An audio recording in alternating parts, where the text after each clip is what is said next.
Este programa está patrocinado por Supermercados Más. Buenas noches. Hoy tenemos preparado un programa con mucho corazón, pero desde una perspectiva muy diferente, sobre las innovaciones en cirugía cardíaca y cómo han evolucionado para bien las operaciones que se realizan. También hablaremos de la anorexia nerviosa y las implicaciones psicológicas de esta dolencia. Sin más dilación, les invito a que pasen a nuestra consulta.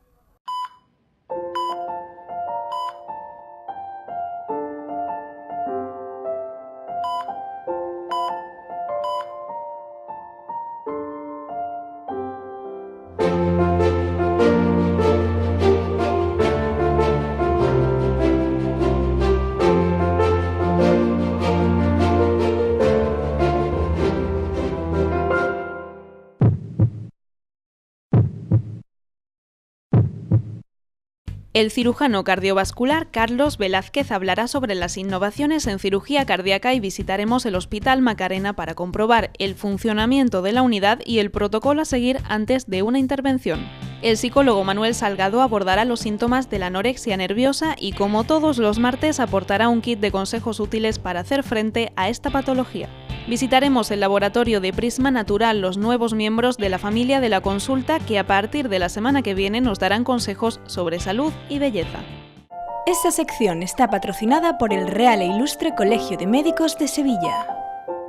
Esta noche contamos con el doctor Carlos Velázquez, cirujano cardiovascular del Hospital Macarena y vicesecretario del Colegio Oficial de Médicos de Sevilla. Buenas noches. Buenas noches, Iñaki.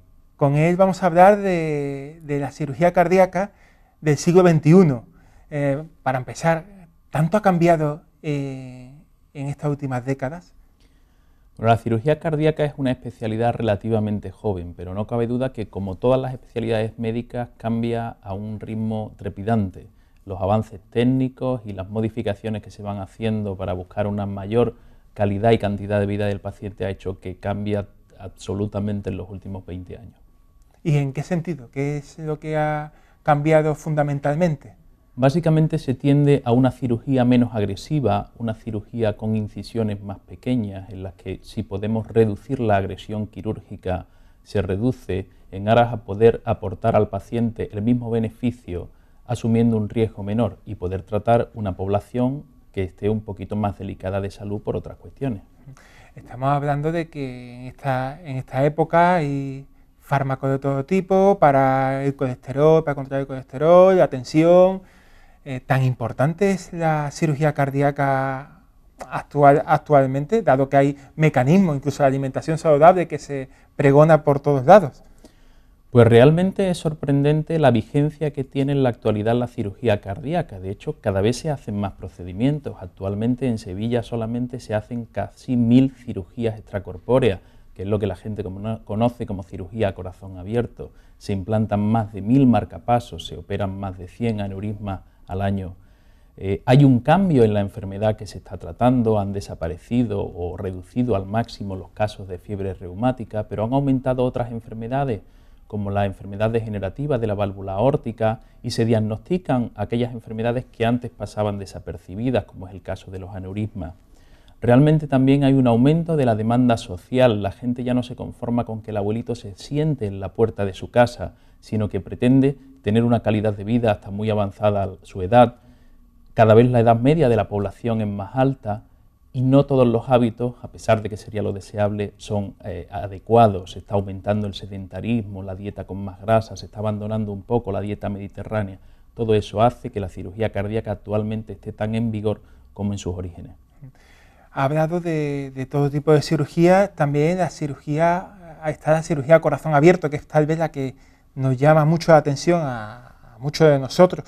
Está vigente porque como se está apostando por una cirugía menos agresiva, menos invasiva, ¿sigue vigente este tipo de operaciones? Realmente la cirugía a corazón abierto, que es como se conoce habitualmente, o cirugía bajo circulación extracorpórea, que hace que la gente algunas veces piense que sacamos el corazón del cuerpo y lo arreglamos fuera, no es exactamente así. Es una cirugía en la que conectamos el corazón a una máquina de circulación extracorpórea que nos permite sustituir el funcionamiento del corazón y de los pulmones durante el tiempo necesario para arreglarlo. Eso nos permite tener el corazón parado durante el tiempo que necesitamos para cambiarle sus válvulas o para hacerle los bypasses coronarios que necesita según su enfermedad. Es absolutamente vigente actualmente la cirugía extracorpórea, a pesar de que se hace con unos abordajes más pequeños y menos agresivos, pero sigue siendo la técnica que da mejores resultados y más duraderos a la hora de plantearnos una reparación o una sustitución de una válvula cardíaca o de hacer una revascularización completa en un enfermo con una patología coronaria grave. Cuando habla de estos temas del corazón y entra en quirófano, tenemos que tratar de, una vez intervenido el corazón, está completamente al 100%, o es como, o siempre podemos decir, bueno, te hemos operado, pero hombre, el corazón no siempre lo va a tener como lo tenía de jovencito. Bueno, no podemos olvidar que los médicos no hacemos milagros. Actualmente en cirugía cardíaca podemos arreglar, sustituir, reparar las válvulas, podemos revascularizar el corazón, podemos colocar aparatos que hacen que el corazón lata con más fuerza, podemos colocar unos dispositivos de asistencia ventricular que sustituyan parcialmente al corazón. Pero lógicamente cualquier arreglo que se hace sobre el corazón es un arreglo que no logra rejuvenecer al corazón. Es como un motor de un coche que tiene 100.000 kilómetros. Podemos reajustarle los pistones, cambiarle válvulas, pero lógicamente sigue teniendo 100.000 kilómetros. Entonces, aunque mejoramos brutalmente el funcionamiento del corazón, pero ojalá pudiéramos darle un corazón más joven. Ha comentado el motor del coche, pues vamos a ir al taller donde se reparan estos coches, al Hospital Virgen Macarena, al equipo en el que participa pues Carlos Velázquez, para ver cómo son los protocolos en la operación y pues todas aquellas medidas que se toman antes de la cirugía. Esta semana visitamos la unidad de cirugía cardiovascular del Hospital Virgen Macarena, donde el doctor Barquero Aroca, jefe de la unidad, nos explica distintas cuestiones relacionadas con la intervención de estas patologías, la mayoría de ellas vinculadas al corazón. Antes de adentrarnos en materia, es importante que diferenciemos entre patologías cardíacas y vasculares. El paciente cardíaco nos llegan desde diferentes, la forma de entrada de diferentes vías. Una de ellas es la consulta de cardiología, un paciente que está en seguimiento por cardiología por cualquier motivo, y cuando el especialista en cardiología considera que es un paciente que pueda ser tributario a cirugía, pues ya comenta con el cirujano y entre los dos se ponen de acuerdo del momento y la indicación quirúrgica. Otra vía de entrada es el paciente que está ingresado en planta de cardiología con una situación aguda en la cual no es conveniente que el paciente vaya de alta a casa antes del tratamiento y se interviene en el ingreso.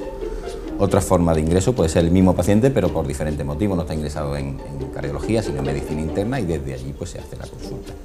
Y otra vía de ingreso es la puerta de urgencia, un paciente que llega a una situación aguda grave y bien ingresa en recuperación de urgencias o bien en la unidad de cuidados intensivos, y desde ahí se decide la cirugía o no de emergencia. El paciente vascular, por su parte, llega con frecuencia a la unidad procedente de un médico de cabecera o de la unidad de isquemia crítica desde la que puede ser recomendado el tratamiento quirúrgico. Para este paciente, la puerta de urgencias también es un sitio importante de entrada, sobre todo en los casos que padece un aneurisma roto o disección. En ambos casos, existen protocolos de actuación a la hora de hacer el diagnóstico. Normalmente existen protocolos de actuación, es muy distinto el paciente cardíaco al paciente vascular. Entonces, el paciente cardíaco viene, es verdad que cuando viene de cardiología, un paciente que viene totalmente estudiado. Un paciente que ha llegado con un problema cardiológico al cardiólogo, el cardiólogo ha pedido los diferentes tipos de pruebas que puede solicitarle, y una vez que ve que la patología que tiene el paciente es quirúrgico, y el paciente en sí, por las características y riesgos que pueda tener el paciente, es quirúrgico, entonces cuando consulta con el cirujano a ver qué posibilidades quirúrgicas hay. El paciente vascular prácticamente no existe el intermediario, sino el paciente remitido desde los puntos que hemos dicho anteriormente, y es el cirujano el que decide cuándo y cómo tratar a ese paciente. Además, la edad es un factor determinante para la intervención quirúrgica.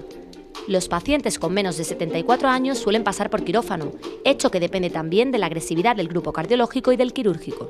Una vez que el paciente es remitido a intervención quirúrgica dispuesto para operarse, existe un protocolo de actuación dentro del quirófano.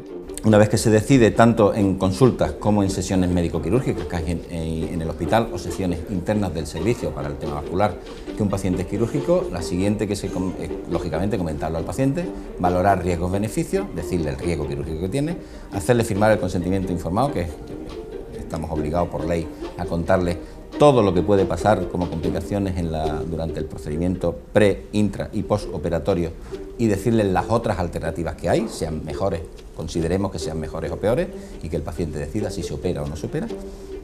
Y una vez que lo tenemos, lógicamente hay que hacer una labor administrativa, que es la inclusión en lista de espera. Una lista de espera que no sigue el orden riguroso, como ocurre con otras patologías. Algunos tipos de enfermedades cardiológicas tienen que intervenirse en un corto periodo de tiempo. Por ello, estos pacientes ocupan los primeros puestos de la lista de espera. Todas las listas de espera están controladas muy por debajo de lo que nos pide el decreto de garantía quirúrgica, que en cardíaco y en arterial serían 180 días y en vascular 120, en venoso 120, estamos muy por debajo. En cardíaco estamos en unos 60 días y en vascular estamos con el cardíaco en torno a 60 días y en el venoso pues 60-70 días. También es fundamental en este tipo de intervenciones la labor multidisciplinaria y el trabajo en equipo de los profesionales. En estas operaciones intervienen muchísimas personas, tales como cirujanos, anestesistas o enfermeros. En cuanto al control de mortalidad, esta es de las pocas especialidades que lo tienen, que además se publica de forma periódica. Tenemos una mortalidad determinada al año y tenemos unos scores de riesgos que nos valoran el riesgo que tenía ese paciente. Hay que intentar que esa mortalidad esté por debajo del riesgo. No sirve de nada publicar las mortalidades absolutas. Si tú tienes un hospital más agresivo, con una UCI más agresiva, una cardiología más agresiva, probablemente vas a tener mayor mortalidad porque te metes en casos más complejos. Pero si esa mortalidad después la ajustas al riesgo y está por debajo del riesgo, estás haciendo las cosas bien. Para concluir, deben saber que afortunadamente en la actualidad la cirugía cardiovascular no es el último paso para estas patologías. Existen otras medidas preventivas para que el paciente no tenga que pasar por quirófano, con las que además podrán obtenerse mejores resultados. Agradecemos el reportaje realizado por Eugenia allí en el Hospital Macarena con sus compañeros. Ha comentado que hay personas mayores, hay que ver un límite de edad en la que intervenir o no. ¿Cuál es esa edad? Porque irá aumentando, la esperanza de vida va aumentando y los mayores pues podrán someterse antes a operación con más edad, ¿no? Realmente no existe un límite de edad.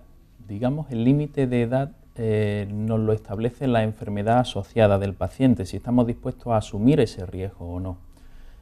Como comentábamos previamente, el recambio de válvulas aórticas degenerativas es la operación que ahora mismo se hace más frecuentemente en casi cualquier hospital, y en particular en el nuestro. Probablemente más del 75-80% de los pacientes que yo he operado recientemente de válvula aórtica tienen más de 80 años. No es una limitación la edad para operar, sí puede ser una limitación otras enfermedades asociadas. Lo que sí es importante es que cuanto más edad usamos técnicas menos agresivas. Es cierto que a lo mejor en un paciente joven da igual abrir el tórax completo para llegar al corazón. En los pacientes añosos hacemos una incisión muy pequeñita, de unos 10-12 centímetros, a través de la cual podemos hacer lo mismo, más delicadamente, pero podemos hacer lo mismo. Esa modificación en las técnicas que vamos aplicando es lo que nos permite precisamente abordar pacientes con más edad y más riesgo para las técnicas convencionales. Cuando hay un paciente con una dolencia cardíaca y le hablan con términos como el bypass coronario o el stent, que cuando va a la primera vez a consulta le sonará chino, ¿qué diferencia hay entre una cosa y otra? ¿Y qué definición es? ¿Qué es lo que le colocan, por decirlo de manera rápida? Bueno, realmente, como hemos comentado previamente, del corazón podemos arreglar varias cosas. Sus válvulas, por un lado, las arterias coronarias, que es de lo que estamos hablando ahora, por otro. Las arterias coronarias... Y aquí, perdón, estas unas imágenes que nos ha facilitado el doctor sobre el bypass. Las arterias coronarias, como veis, son los conductos que aparecen en rojo en la imagen. Son las arterias que llevan sangre que aporta oxígeno y nutrientes al corazón. Cuando tenemos una zona estrecha o una zona tapada en esa tubería, vamos a llamarla, tenemos un paciente que sufre angina de pecho o infarto de miocardio. Esa obstrucción o estrechez se puede solventar de dos formas. Una es lanzando una tubería nueva en paralelo que conectaremos más allá de donde se encuentra la zona obstruida. Eso es un bypass coronario. Otra forma de solventar ese problema es introduciendo por dentro un pequeño muellecito que se introduce plegado y cuando llega a la zona estrecha se abre dilatando esa zona estrecha. Por lo tanto, son dos procedimientos con los que se puede solventar un problema de similares características. Uno es quirúrgico, lo practica el cirujano, otro es un procedimiento que se realiza por cateterismo y lo realiza cardiología. ¿Qué sentido tiene entonces tener dos soluciones para el mismo problema? El sentido es que los pacientes no reúnen las mismas características. Hemos comprobado a lo largo de estudios científicos muy serios, con series muy amplias de pacientes, que la evolución en la enfermedad coronaria grave crónica es mejor con el bypass coronario. En cambio, para enfermedad un poco más leve o en fase aguda de infarto es mejor el stent. Hay una combinación de remedios porque la enfermedad no se presenta siempre de la misma forma y esto nos permite establecer para un paciente concreto si es mejor una solución u otra. Además de estas cirugías, ¿cuáles son las más frecuentes que se abordan en la actualidad? Actualmente la cirugía valvular es la más frecuente, seguida por la cirugía coronaria y en tercer lugar una combinación de las mismas. Hay pacientes que tienen una válvula enferma y además necesitan un bypass. Cirugía valvular combinada, varias válvulas que se cambian simultáneamente en el mismo paciente, se pueden cambiar 3 válvulas en un mismo paciente en el mismo acto. Básicamente esas son los dos grandes grupos de enfermedades que se benefician de un tratamiento quirúrgico. Pero hay más y cada vez son más frecuentes la cirugía del aneurisma, que es una cirugía en la que eliminamos una zona dilatada de la aorta. El implante de marcapasos es frecuentísimo. Colocamos una serie de dispositivos que nos permiten que el corazón no se ponga tan lento, desfibriladores que permiten cortar las arritmias malignas. Son toda una serie de tratamientos quirúrgicos que, aunque sea una especialidad poco conocida por la sociedad en general, pero tiene una actividad tremenda a lo largo del año y con una casuística muy alta en una población normal. Lo has citado, ¿cuándo es útil el uso del marcapasos? Bien, el marcapasos es útil cuando el corazón late demasiado lento. Un marcapasos no es más que un pequeño aparatito que se implanta, en el caso de los marcapasos definitivos que implantamos los cirujanos debajo de la piel, y va conectado por un cablecito a una zona del interior del corazón. Ese cablecito lo colocamos por dentro de las venas para no hacer daño al paciente. Así suena muy fácil. Bueno, cuando lo hace muchas veces a la semana resulta no tan difícil como a lo mejor para quien lo conoce por primera vez. Pensemos que cualquier calambrito que le demos a un músculo origina una contracción del músculo. Por eso, cuando un electricista agarra un cable que no está en condiciones, se queda pegado, decimos. Cuando damos un calambrito al corazón conseguimos lo mismo, conseguimos que el corazón se contraiga. Eso hace o permite que cuando un corazón late a 20, 30 latidos por minuto y su funcionamiento es deficiente precisamente por la lentitud con la que late, si ponemos un aparatito que nos permite darle 60, 70 calambritos, vamos a llamarle, al minuto, conseguiremos que el corazón lata a 60, 70 latidos por minuto. Esto es la parte simple, lógicamente, para que todos los entendamos. Después un marcapasos tiene una sofisticación tremenda, tiene controles de algoritmos de autocaptura, de histéresis en AV, de autorregulación en la intensidad del impulso que emite. Es una tecnología terrible, que lo que sorprende es que quepa en un aparatito tan pequeño y que podemos implantar con anestesia local a un paciente que hasta ayer se agotaba subiendo una escalera y que puesto ese aparatito recupera su calidad de vida totalmente. Exactamente, lo que los mundanos conocemos como aparatitos milagro prácticamente. Prácticamente. Es sorprendente el grado de desarrollo que nos ha permitido la tecnología y la técnica quirúrgica que nos permite resolver problemas a priori muy complejos y que limitan mucho la vida y la calidad de vida de los pacientes y se resuelven con técnicas relativamente sencillas. ¿Y cuándo es útil el desfibrilador? Bueno, un desfibrilador es un aparato parecido a un marcapasos, aunque un poco más grande, también se implanta debajo de la piel, también va conectado por un cablecito al interior del corazón, pero el resultado que busca es completamente distinto. Todos hemos visto en las películas pacientes que tienen una parada cardíaca, llega a la ambulancia y le da una descarga sobre el pecho, el paciente salta y vuelve a la vida. Bueno, el desfibrilador automático implantable es un aparato que consigue exactamente lo mismo, lo que pasa es que lo lleva el paciente incorporado debajo de la piel. ¿Con ello qué conseguimos? Conseguimos que un paciente que sabemos que por su enfermedad tiene un alto riesgo de arritmias que te provocan una parada cardíaca, lleva un dispositivo implantado que vigila la aparición de esa arritmia y la corta, la trata cuando aparece. Eso nos permite tratar este tipo de arritmias que, aunque parezca poco frecuente para el, digamos, ciudadano medio, son la primera causa de muerte en insuficiencia cardíaca avanzada y una causa de muerte bastante importante en población joven que tiene unas enfermedades muchas veces hereditarias como el síndrome de Brugada o el QT largo y que hacen que el paciente tenga una muerte súbita. Y todos conocemos deportistas que han fallecido de muerte súbita y que con un desfibrilador pues estarían todavía con nosotros. Y hemos hablado de eso, pero hay un tema que especialmente a los medios de comunicación nos llama mucho la atención, como los trasplantes de corazón. Quería saber exactamente si se sigue desarrollando como antaño o el perfil del donante está afectando mucho al desarrollo de este tipo de intervenciones. Realmente el trasplante cardíaco es una técnica actualmente muy depurada. De hecho, se hacen los implantes con una técnica más eficaz que se hacía hace unos años, pero nos encontramos siempre con la misma limitación y es la disponibilidad de corazones que estén en condiciones suficientes como para poder ser trasplantados y que el paciente receptor se beneficie de ello. Bueno, digo, lamentablemente tenemos esa limitación o afortunadamente, porque es señal de que alguien no ha fallecido para poder hacer ese trasplante. Los accidentes de tráfico influyen mucho, el descenso que ha habido en las carreteras en estos Efectivamente. Últimos años. Afortunadamente tenemos menos donantes vistos por ese lado, desafortunadamente para el paciente receptor.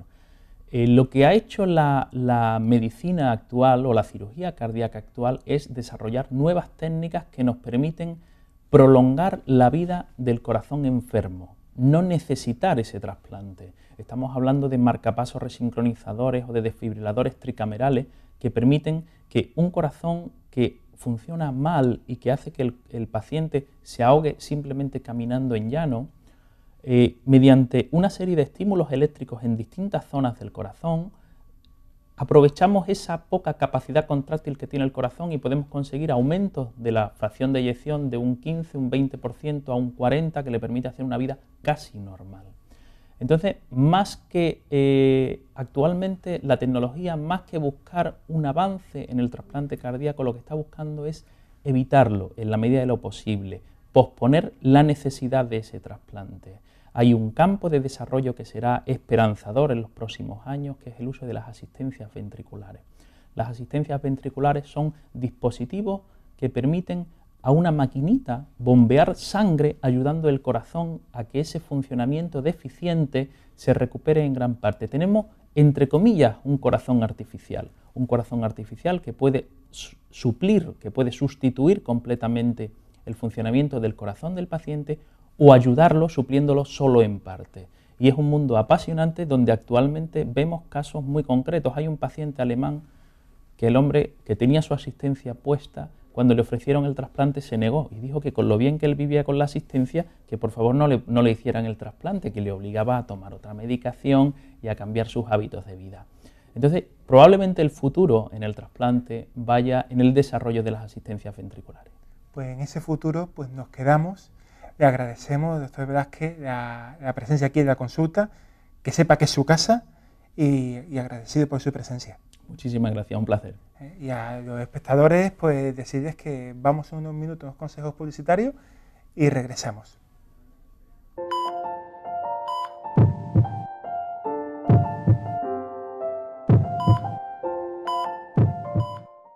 Esta sección está patrocinada por el Real e Ilustre Colegio de Médicos de Sevilla.